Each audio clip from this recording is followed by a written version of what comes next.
அமேசான்ல காலங்காத்தால ஒரு பார்சல் வந்துச்சு.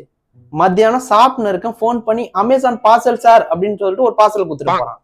இப்ப பார்த்தோன்னா நைட்டு 12 மணி ஆகுது. தூங்குற நேரத்துல இப்போ ஒரு பார்சல் வந்துருக்குது. அப்படி என்னதான் ஆர்டர் பண்ணுவியோ தெரியல. என் கார்டுல இருந்து வர 10,000 ரூபாய் ஸ்வைப் ஆயிருக்குது. அப்படி என்ன ஆர்டர் பண்ணி தொலைச்சு வந்தா புடி. அது வாங்க, இங்க வாங்கல. மா எனக்கு வேலை இருக்குமா. வேலை எல்லாம் அப்புறம் பாத்துக்கலாம், இங்க வந்து உட்காருங்களேன். சொல்லுமா.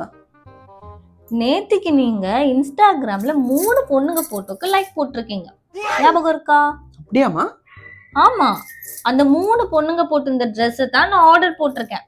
அந்த ஆர்டர் தான் இந்த ஆர்டர். இருந்தாலும் இந்த 3 ட்ரெஸ்ஸுக்கு 10,000 ரொம்ப அதிகமா. 10,000 ரூபாய் அதிகமா? அப்போ நீங்க அந்த பொண்ணு போட்டோக்கு லைக் போட்டீங்களா இல்ல அந்த பொண்ணு போட்டிருந்த ட்ரெஸ்ஸுக்கு லைக் போட்டீங்களா?